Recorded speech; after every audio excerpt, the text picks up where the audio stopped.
What's going on, everybody? Crazy Dog back for another video. Browns lose 33-13 to the Bills, and now we're 2 more losses away from going 0-16. The absolute worst case scenario for this team in Hugh Jackson's first year. You know. Wow. I don't even know what to say. I'm completely speechless. It's almost like this team's worse than a Powder Puff team. I legit called them the Powder Puff Browns before, but they're not even that anymore. They're worse than the Powder Puff. If you put this team against the 99 team that came back, I bet you Tim Couch and that squad would beat these guys. Because that's how bad they are. Most likely they would. You know? Most likely they would beat them. Of course, people are going to say, no, they won't. You guys get Terrell Pryor.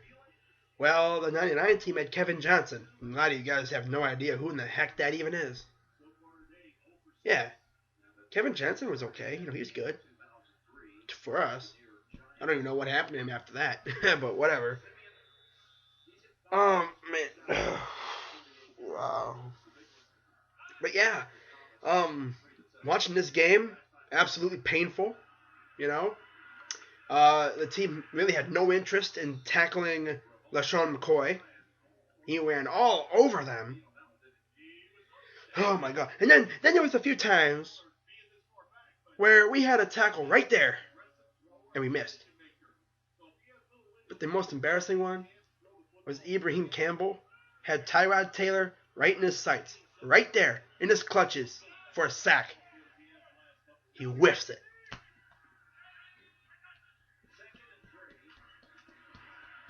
Really? You're going to whiff on a gimme sack. Tyrod Taylor could have went down with him, like on his own, and he would have still missed. Bruh. People always ask me, what are the bright spots on this team? Well, there are a few bright spots. Emmanuel Ogbah is one of them. He's actually looking pretty good. Brian Body Calhoun. Well, when he's actually thrown to, he looks good in defense. At times. Jamar Taylor's looked okay. On defense. Jeremy Collins is okay. He's good. Of course he's good. He's one of the best linebackers in the league. One of the best. But apparently the Browns, did they teach the Browns how to cover tight ends? Does they spend all their time talking on Snapchat and all that good stuff, tweeting? I see them all tweeting out there, tweeting about God and all that stuff. Well, how about, spend less time tweeting and spend more time scouting those tight ends, because they are absolutely killing you right now. Charles Clay ate them up.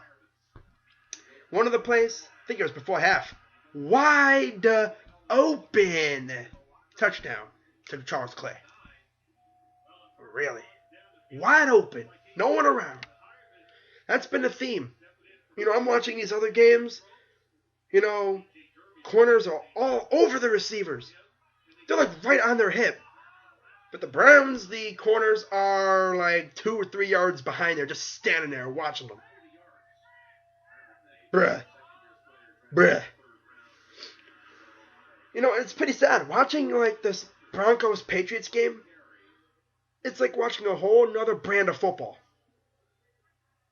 Watching a Browns game is like watching a Pee-wee team going against a varsity squad. Bruh.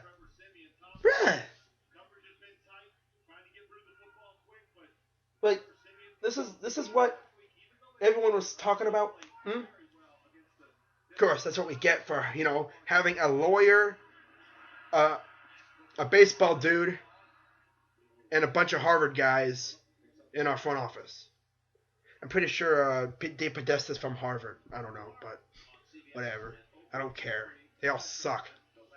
They're the tank squad. They're the tank squad. Yeah.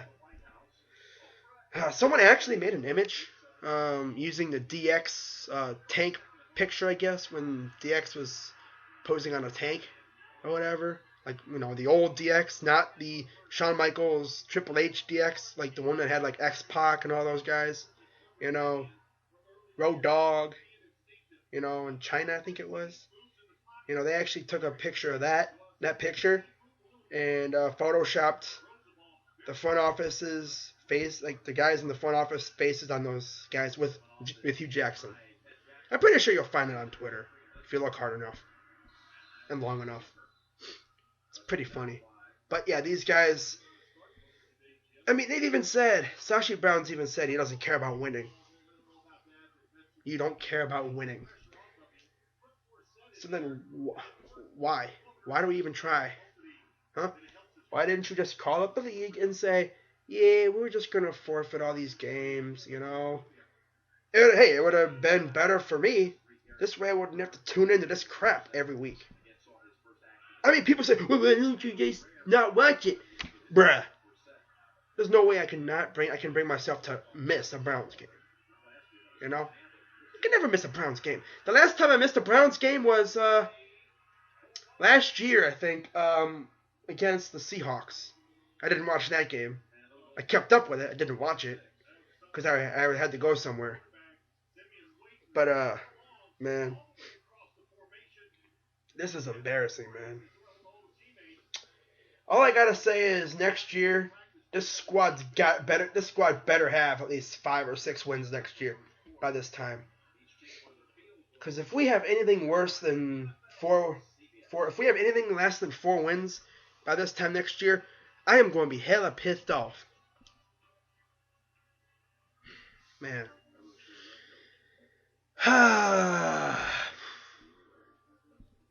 Usually I would rip into the team like hardcore, but I'm not going to go EDP. I'm not going to say we should fire Hugh Jackson. He's a great coach. He's a good motivator. If Mike Pettin was our coach this year with this crap, the locker room would have collapsed in on itself.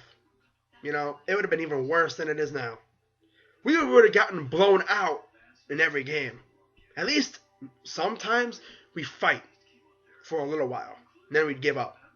With Mike Pettin, we would have given up a long time ago. We wouldn't. I don't know. I mean, we'd be like. I was gonna say we'd be like the Jaguars, but the Jaguars have been trash for years.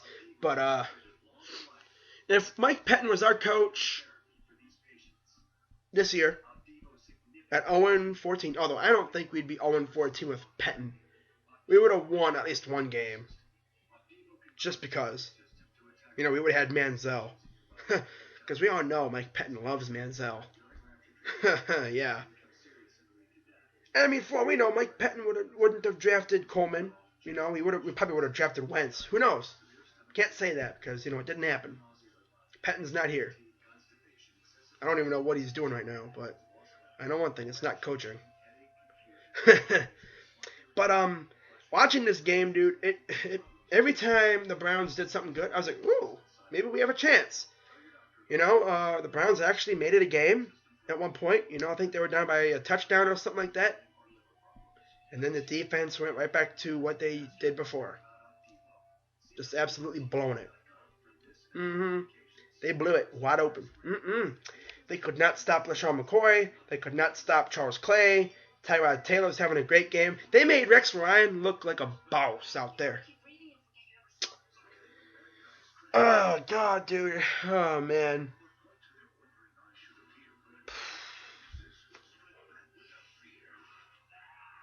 Wow. Terrell Pryor, again, virtual no-show. Corey Coleman had a decent game, I guess. Barnidge had, one catch. Crowell didn't really have a great game. Duke Johnson had a decent game, too. RG3 scored his second touchdown of the year. That was nice. And this one was a no-doubter. Because last week, I think it was again. Oh! Uh-oh. Oh! Dang. Patriots just got an interception. Wow. Wow. That was nice. But of course, the Browns can't do that. Browns don't like to get interceptions. They like to just stand 5 yards away from the receiver and watch him catch the ball and then attempt to make a tackle, which they probably will fail at. Yeah.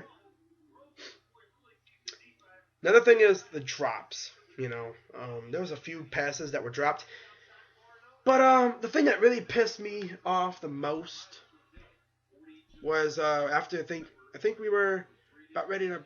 I think we were down by 14. I think we were about ready to make a one touchdown game again. Single digit score again. Deficit. And RG3 is running the ball. He's running it. Gets to the 3-yard line. Next thing I know, I see a flag. And sure enough, it's on Joe Thomas. Holding. Settled for a field goal. That was the last points of the game right there for us. Yep. Gotta love the Browns. Happened twice. Get to the red zone and you settle for a field goal. Oh. Wow. Oh, man. The Browns kill me, man. I hope one day this team is actually playing meaningful football at this time. I mean, they did play meaningful football in December 2014. Of course, they lost the last 5 games. And in 2007, they went 10-6, missed the playoffs because Tennessee beat Indy when we wanted Indy to win, But whatever. I'm just going to sit back here and just think about what the heck this team has to do in the draft. Yes, I am wearing a West Virginia shirt. Deal with it. I don't care. Yes, I am an Ohio State fan. I don't care. But I don't care what you have to say about the shirt I wear. It's my shirt. I do what I want. But yeah, I'm just going to sit back here, look at mock drafts. Hope that the Browns are smart enough to get Myles Garrett, number 1. And hopefully the Eagles continue to lose, because if they continue to lose, our second first-rounder goes farther and farther up the draft board. I actually saw somewhere that said the Browns currently would have the 1st and the 7th picks in the draft. That'd be good, Just hope this front office isn't stupid. And they actually make good draft picks. Not to mention, I hope they're not total ignoramuses like they were last year. Like they learned their lesson and they'll actually re-sign their good free agents. Because they got that money now. So they can actually re-sign guys like Terrell Pryor and Jamie Collins. I don't know if Joe Hayden's a free agent, but I mean, honestly, I'd let him go because he sucks. He's past his time. He's getting worse, man. Oh, my God. He had a decent game today, Sammy Watkins really wasn't 100% either, so he's lucky. But, yeah, Browns got the Chargers next week in Cleveland, Christmas Eve. I hope Santa Claus gives us a win, for Christmas. That'd be a great Christmas present, But we'll see. We'll see if the Browns are motivated enough to get a win next week. I don't know if you guys have actually heard, but there are actually quite a few Browns. There's a group of Browns fans that are actually planning a 0-16 parade. And the joy I would have if the Browns won against San Diego, because that parade would be ruined, oh my God, it'd be off the charts. I'd be trolling those guys so hard. Dude. Oh my God. You thought you'd have a parade? Yeah, right. Of course, the Browns don't care. Yeah, no, they don't care. They just want that draft pick. And knowing us, they're going to do the ultimate fail thing, and they're going to trade down. And that's what they would do. They would trade down. Oh my God, if this team trades down from number 1, oh my God. I'ma slam my head so hard into that table, that BW3s. I'm going to knock myself out. They better not do that. I'll be hella pissed. I'm pretty sure a lot of people would be too. Because they like draft picks more than players. They love draft picks. Analytics. Analytics. Oh, another interception. Analytics. Oh, he fumbled the ball. Analytics. Oh, another interception. Analytics. Oh, analytics. Coming from a lawyer, a baseball dude, and like Harvard guys. Really? Analytics. Uh-huh. Analytics, man. Analytics. Did analytics call for us to go 0-16 this year? I don't think it did. Did analytics call for the Browns to get rid of pretty much every veteran on the squad? I'm pretty sure it did. Of course, according to these fools. You know, it's like a bunch of clowns. It's like, where's our real front office at? Like, bruh. The dudes from draft day would run this team better than this crap we got now. Of course, you know, can't be as bad as Ray Farmer, right? Oh, contraire. It can get bad. That's bad, but it could get worse. You know? Of course, that's what happens when your owner is a Steeler fan. He's a low-key Steeler fan. I think he actually owned a minority in the Steelers before, Yeah, he owned a minority in the Steelers before taking the Browns. Of course, right? Of course. Then he says, I'm going to build the Browns into a winner. How? Tanking? That's your method? Tanking? But like I said, you know, this team better be good next year, or I'm going to be hella pissed. Oh my God. But yeah, San Diego next week. I'm done. I'm Crazy Dog 99. 0-14. It tastes like 4-month-old milk. Trash. Yeah.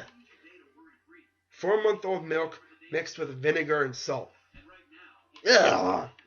It sounds nasty. Well, that's what 0-14 tastes like. Well, anyways, I'm Crazy Dog, and I'm out.